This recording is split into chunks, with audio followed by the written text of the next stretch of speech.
Welcome back to Team Fast Eddy and HPI Baja Tutorials.com. This tutorial is going to cover page number 23 in the HPI Baja SS manual for building your HPI Baja SS. The first thing that we're going to do is to grab our bag G, and out of our bag G we're going to take two envelopes. One of them has some ball joints in them and nuts and some caps for the end of our sway bars. Let's go ahead and open this bag up and dump it into our parts bucket. Make sure that you get all the parts out of it before you throw the bag away. The second bag that we're going to open up has the couple very long set screws in it, as well as some smaller, longer screws and some bevel-headed screws. Let's go ahead and open this bag up and empty it into our parts bucket. We're going to go ahead and file bag G away for later on when we need it. We're going to grab our parts trees number 85438, and there's two of them, and you can see that they have the rear shock tower braces on them. And let's go ahead and remove that. These are pretty thick parts. You're not going to be able to break them off, so you'll need to use your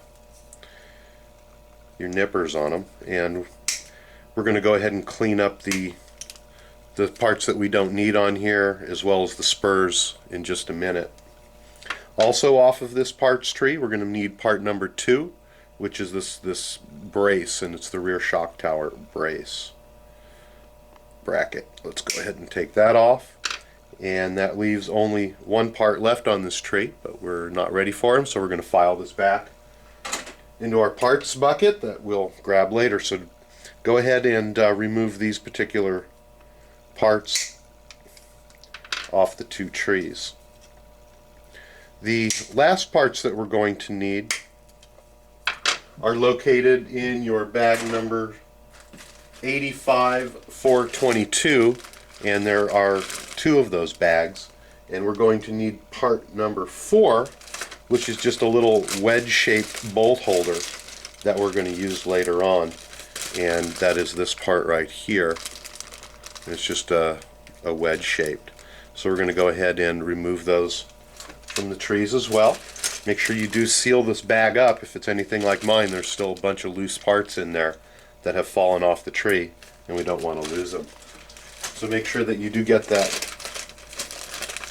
bolt holder off of both trees.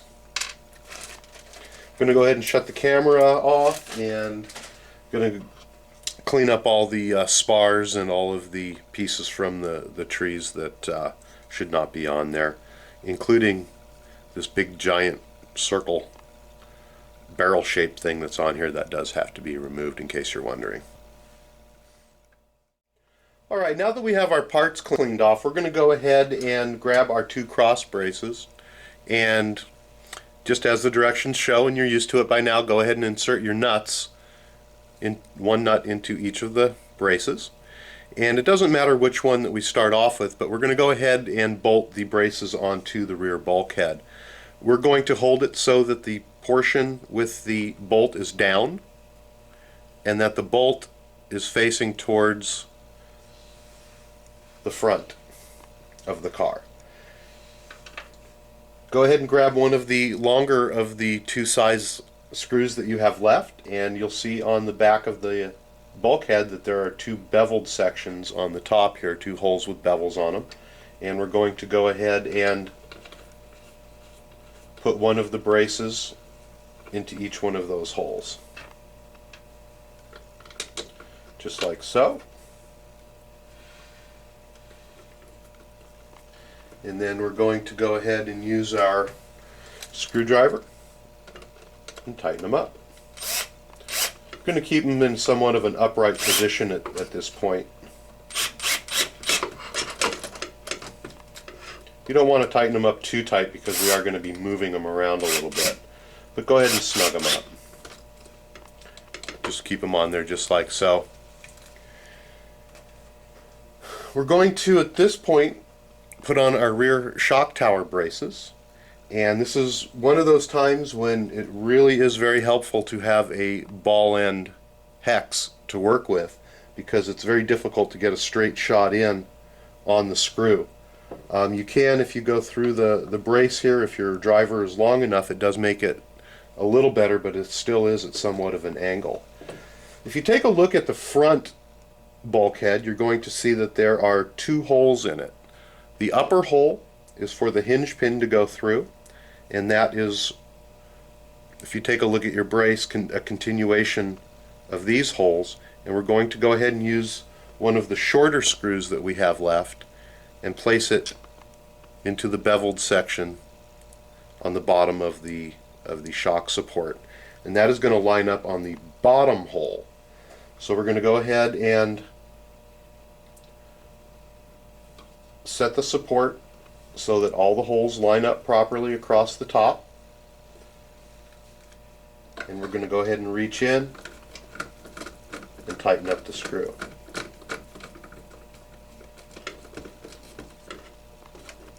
Just like so.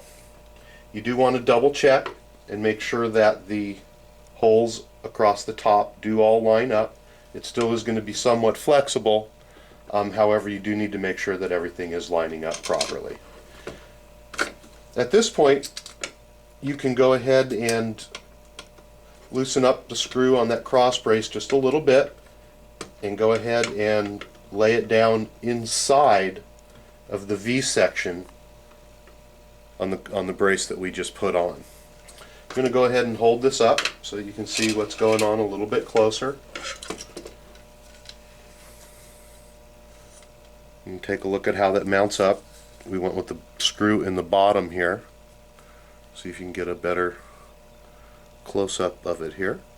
And you do again want to make sure that these holes line up going all the way back. The brace itself fits in just like so.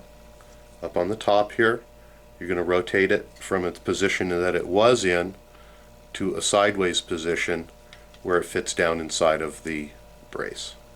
Let's go ahead and repeat the process on the other side, and we'll be right back.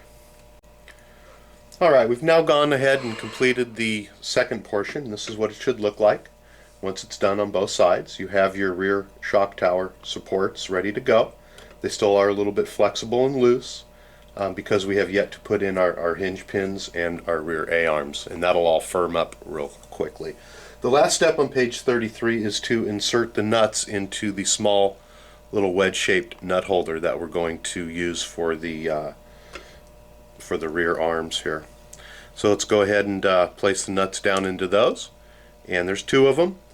And when you're done with those, go ahead and place them in your parts bucket, and we'll get ready to work on page number 34 of the tutorial.